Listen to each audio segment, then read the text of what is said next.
विराज group के 40वें स्थापना दिवस की आप सभी को हार्दिक शुभकामनाएं। नमस्कार, आप सभी का स्वागत है और आप देख रहे हैं न्यूज़ 21। मैं हूं आपके साथ सोनम गुरु। तो चलिए शुरुआत करते हैं आज के स्पेशल बुलेटिन की। जमशेदपुर में भाजपा के वरिष्ठ नेता और पूर्व मंत्री दुलाल भुइयां ने हेमंत सोरेन सरकार पर तीखा हमला बोला। उन्होंने कहा कि छात्र पिछले 24 दिनों से आंदोलन कर रहे हैं, लेकिन सरकार सीबीआई जांच क्यों नहीं करा रही है।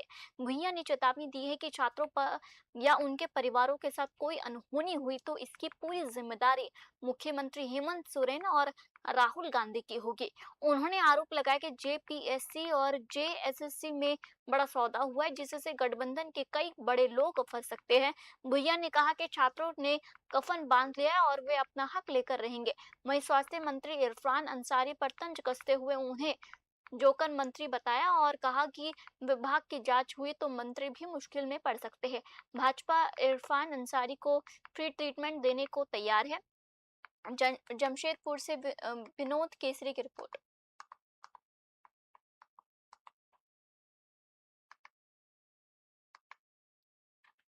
ये छात्रों का आंदोलन को हेमंत सोरेन इस पर खुद ही बढ़ावा दे रहा है। इसकी सारी जिम्मेवारी हेमंत सोरेन इसका खेल खेल रहा है। हेमंत सोरेन अगर निष्पक्ष है,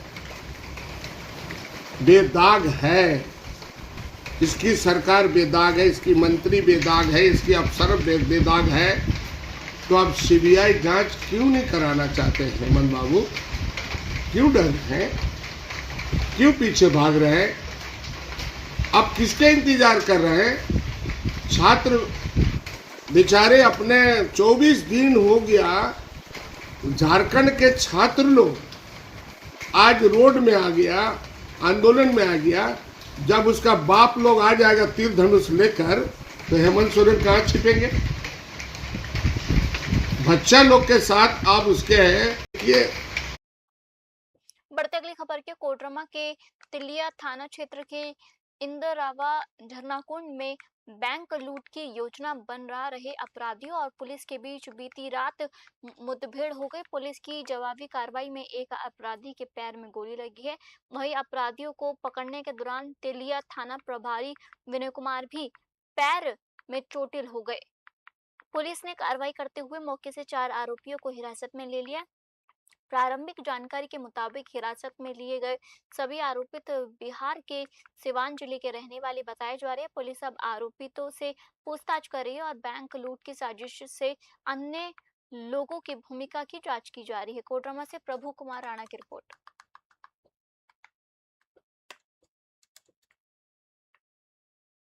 नाग पंचमी के पावन अवसर पर लायंस क्लब खंडवा ने जिला चिकित्सालय परिसर स्थित लाइसेंस भोजन सेवा केंद्र में विशेष भोजन का आयोजन किया। पिछले 26 वर्षों से संचालित केंद्र में मरीजों के परिजनों को निःशुल्क दाल बाटी चावल और कड़ी परोसी गई है। निमाड़ की प्रारंभिक संस्कृति को ध्यान में रखते हुए नाग पंचमी के दिन विशेष रूप से दाल बाटी तैयार की गई। केंद्र में प्रतिदिन 250 से अधिक मरीजों के परिजनों को सम्मान पूर्वक भोजन कराया जाता है। आयोजन में लियो क्लब पदाधिकारियों, समाजसेवियों और लाइसेंस क्लब सदस्यों ने सेवा दी। अभियुष शर्मा ने 2 कट्टे चावल का सहयोग भी किया है। कार्यक्रम के अंत में राजीव शर्मा ने सभी सहयोगियों और सेवाभावी कार्यकर्ताओं का आभार जताया। खंडवा से भारत गौड़ की रिपोर्ट। पंचमी की सभी को शुभकामना।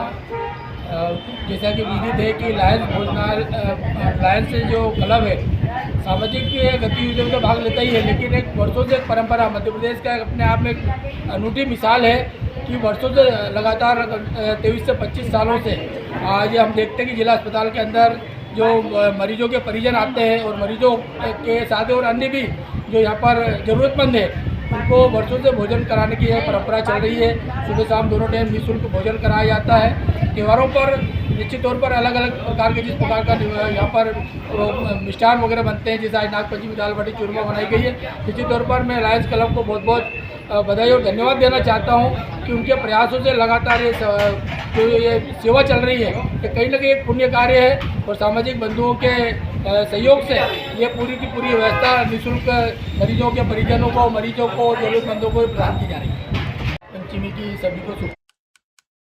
बढ़ते अगली खबर की ओर। चौराई नगर में 80वां स्वतंत्रता दिवस धूमधाम और हर्षोल्लास के साथ मनाया गया। प्रभात फेरी में स्कूली छात्र छात्राओं, एनसीसी, स्काउट, रेड क्रॉस, पत्रकारों, जनप्रतिनिधियों और नागरिकों ने भारत माता की जय के नारे लगाते हुए स्टेडियम ग्राउंड पहुंचकर मुख्य समारोह में हिस्सा लिया। जनपद अध्यक्ष सरोज रघुवंशी ने मुख्य समारोह में ध्वजारोहण किया। विधायक सुजीत सिंह चौधरी और पूर्व विधायक अंकल प्रोफेसर पंडित रमेश दुबे सहित जनप्रतिनिधियों ने विभिन्न स्थानों पर ध्वजारोहण कर देशवासियों को शुभकामनाएं दी। वहीं पर एसडीएम प्रभात मिश्रा ने मुख्यमंत्री के संदेश का वाचन किया। एनसीसी कैडेट्स, स्काउट और रेड क्रॉस दल ने सलामी दी। विभिन्न स्कूलों के विद्यार्थियों ने देशभक्ति से जुड़े सांस्कृतिक कार्यक्रम प्रस्तुत किए। उत्कृष्ट प्रदर्शन करने वाले विद्यार्थियों और प्रतिभागियों को पत्र व मोमेंटो देकर सम्मानित किया गया। कार्यक्रम में अधिकारी, कर्मचारी, शिक्षक और बड़ी संख्या में नागरिक मौजूद रहे। चौराई से दीपक कुमार साहू की रिपोर्ट। आज के 80वें स्वतंत्रता दिवस के अवसर पर मैं पूरे चौराई विधानसभा क्षेत्र वासियों को मेरी ओर से हमारे लाडले नेता पूर्व मुख्यमंत्री माननीय कमलनाथ जी और हमारे जिले के पूर्व सांसद माननीय नकुलनाथ जी की ओर से बहुत बहुत शुभकामनाएं प्रेषित करता हूं। साथ में ईश्वर से ये कामना करता हूं कि हमारा क्षेत्र समृद्धशाली हो, सभी किसान, आम जनता खुशहाल हो, सभी लोग निरोगी रहें। यही इस स्वतंत्रता दिवस के अवसर पर मेरी ईश्वर से कामना है। आज के 80वें स्वतंत्रता दिवस के अवसर पर मैं पूरे चौराई विधानसभा क्षेत्र वासियों को मेरी ओर से हमारे लाडले नेता पूर्व मुख्यमंत्री माननीय कमलनाथ जी और हमारे जिले के पूर्व सांसद माननीय नकुलनाथ जी की ओर से बहुत बहुत शुभकामनाएं प्रेषित करता हूं। साथ में ईश्वर से ये कामना करता हूं कि हमारा क्षेत्र समृद्धशाली हो, सभी किसान, आम जनता खुशहाल हो, सभी लोग निरोगी रहें। यही इस स्वतंत्रता दिवस के अवसर पर मेरी ईश्वर से कामना है। बढ़ते अगली खबर के। कलेक्टर सभाकक्ष में आयोजित टीएल बैठक में कलेक्टर अरुण कुमार विश्वकर्मा ने विभागवार सीएम हेल्पलाइन शिकायतों, योजनाओं की प्रगति और लंबित कार्यों की विस्तृत समीक्षा की। उन्होंने अधिकारियों की निर्देश दिया कि शिकायतों का वास्तविक और संतुष्टिपूर्ण समाधान प्राथमिकता से किया जाए। अनावश्यक देरी और औपचारिक जवाब किसी भी स्थिति से स्वीकार नहीं होंगे। राजस्व विभाग की समीक्षा में बरेली, उदयपुरा, देवरी, गौ हरगंज और बाड़ी तहसीलों में 50 दिनों से लंबित शिकायतों के निराकरण की स्थिति पर नाराजगी जताई। तहसीलदारों को आगामी 2 दिनों में अधिक से अधिक शिकायतें निपटाने के निर्देश दिए गए। कलेक्टर ने फार्म रजिस्ट्री का कार्य जल्द पूरा करने को भी कहा। सीएम हेल्पलाइन में केवल जंप होने पर कृषि सहित अन्य विभागों के अधिकारियों को फटकार लगाई गई। वहीं स्वास्थ्य विभाग के बेहतर प्रदर्शन पर सीएमएचओ डॉक्टर दिनेश खत्री और civil surgeon doctor Anil Od की सराहना की गई। बैठक में विभिन्न विभागों के अधिकारी मौजूद रहे। रायसेन से मनीष रघुवंशी की रिपोर्ट।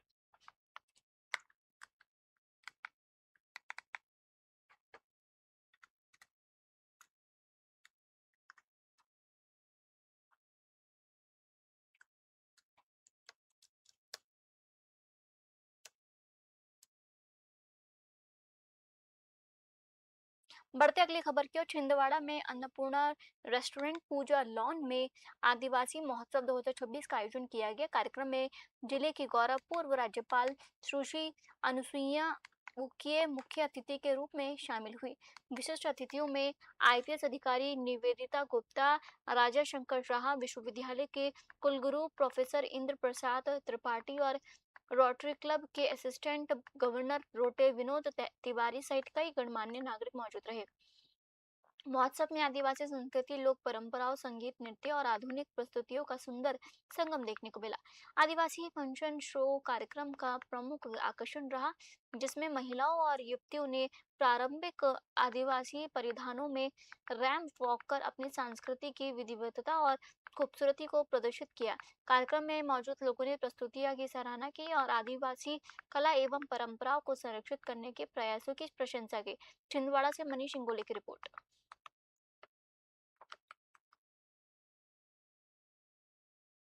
दमोह में नागपंचमी के मौके पर वन विभाग ने काल भैरव एनिमल वेलफेयर फाउंडेशन के साथ मिलकर अभियान चलाया। सोमवार को शहर के विभिन्न स्थानों पर निरीक्षण कर सपेरों के पास से 20 से अधिक सांपों का रेस्क्यू किया गया। सभी सांपों को जबलपुर नाका स्थित वन विभाग कार्यालय लाकर आवश्यक जानकारी जुटाई गई, जिनके बाद वन कर्मियों ने सांपों को सुरक्षित तरीके से जंगल में छोड़ दिया। वन विभाग के अनुसार नाग पंचमी के दौरान कुछ सपेरे सांपों को पकड़कर लोगों के घर घर ले जाते हैं। कई बार सांपों को दूध पिलाने, जहरीले दांत तोड़ने और अन्य तरीके से प्रताड़ित करने की शिकायतें सामने आती है। रेंजर विक्रम चौधरी ने बताया कि संस्था के सहयोग से सभी सांपों को मुक्त कराया गया। अभियान में प्रांशुल पोर्चे, विनय अहिरवार, राज आसाटी, ध्रुव चौरसिया, ओम सहित वन विभाग की टीम मौजूद रही। दमोह से विवेक सिंह की रिपोर्ट।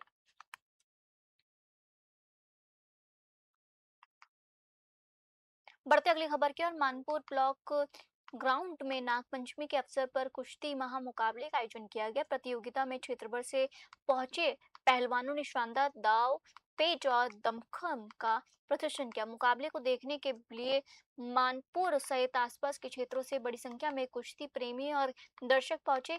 प्रतियोगिता में शहडोल के प्रद्युम्न वंशकार ने विजेता का खिताब अपने नाम किया, जबकि पाली के कश्यप वंशकार उपविजेता रहे। विजेता को ट्रॉफी, शील्ड और 4100 रुपये तथा उपविजेता को ट्रॉफी, शील्ड और 3100 रुपये की पुरस्कार राशि प्रदान की। सभी प्रतिभागी पहलवानों को गोल्ड मेडल पहनाकर सम्मानित भी किया गया। कार्यक्रम में ओपी त्रिवेदी, विजय गौतम, रोशनी सिंह, राहुल द्विवेदी सिंह, कई गणमान्य नागरिक मौजूद रहे।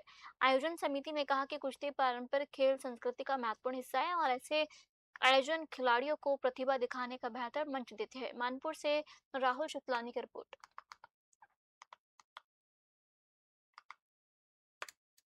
नौरोजाबाद में नाग पंचमी के अवसर पर करीब 35 वर्षों से चली आ रही पारंपरिक दंगल अखाड़ा प्रतियोगिता का भव्य आयोजन हुआ। क्षेत्र और आसपास के जिलों से पहुंचे पहलवानों ने शानदार दाव पेच और दमखम दिखाकर दर्शकों को रोमांचित किया। दंगल देखने के लिए बड़ी संख्या में दर्शक पहुंचे और अखाड़ा तालियों की गड़गड़ाहट से गूंज उठा। कार्यक्रम के मुख्य अतिथि SECL जोहिला एरिया के उप प्रबंधक शेनिया साहब रहे, जबकि अध्यक्षता नगर परिषद अध्यक्ष श्रीमती कुशाल सिंह ने की। प्रथम फाइनल कुश्ती में कटनी के सुखेन अखाड़ा के दीपक पहलवान ने नौरोजाबाद के करण सिंह पहलवान को पराजित कर विजेता का खिताब जीता। दंगल में शामिल सभी पहलवानों को कमेटी की ओर से पुरस्कार और नगद राशि देकर सम्मानित किया गया। आयोजन को सफल बनाने में शंकर मास्टर, रूपलाल, कल्लू, गणेश सहित समिति सदस्यों का योगदान रहा। नौरोजाबाद से राहुल शुक्लानी की रिपोर्ट।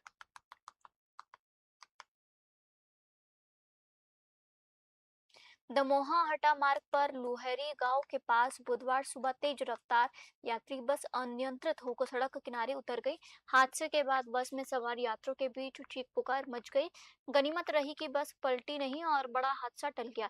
जानकारी के मुताबिक गौरी ट्रेवलर्स की बस दमोहा से हटा जा रही थी। यात्रियों का आरोप है कि चालक खराब सड़क पर तेज गति से बस चला रहा था और नशे में था, जिसके चलते बस अनियंत्रित हुई। घटना से नाराज यात्रियों ने चालक को पकड़ लिया और उसके साथ धक्का मुक्की करते हुए मारपीट की।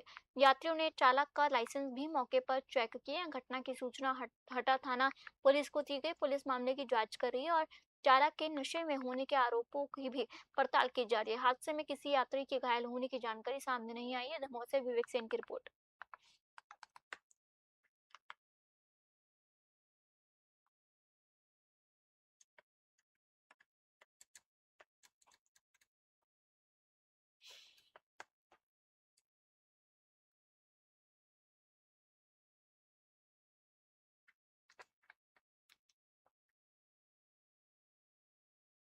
बढ़ते अगली खबर की ओर। आपको बता दें, सलकनपुर देवी धाम में 20 रुपए की पार्किंग पर्ची को लेकर श्रद्धालुओं और कर्मचारियों के बीच विवाद ने अब राजनीतिक तूल पकड़ लिया। आरोप है कि ऑनलाइन भुगतान को लेकर शुरू हुआ विवाद बढ़ने के बाद श्रद्धालु के साथ मारपीट की गई और उनकी गाड़ी के कांच तोड़ दिए गए। मामले को न्यूज़ 21 ने प्रमुखता से उठाया। इसके बाद ब्लॉक कांग्रेस कमेटी रेहटी के नेतृत्व में कांग्रेस कार्यकर्ताओं ने सलकनपुर पहुंचकर प्रदर्शन किया और दोषियों पर कार्रवाई की मांग की। कार्यकर्ताओं ने मंदिर ट्रस्ट भी व्यवस्थाओं पर सवाल उठाते हुए अध्यक्ष महेश उपाध्यक्ष के खिलाफ नारेबाजी की। कांग्रेस ने चेतावनी दी है कि 8 दिन में कार्रवाई नहीं होने पर आंदोलन को प्रदेश स्तर तक ले जाया जाएगा। प्रदर्शन के दौरान तहसीलदार मौके पर पहुंचे और कार्यकर्ताओं से चर्चा कर कार्रवाई का आश्वासन दिया। इसके बाद कांग्रेस ने ज्ञापन सौंपा। हालांकि मारपीट, पार्किंग शुल्क और अन्य लगाए गए आरोपों की स्वतंत्र पुष्टि अभी बाकी है। सीहोर से रामनिवास यादव की रिपोर्ट।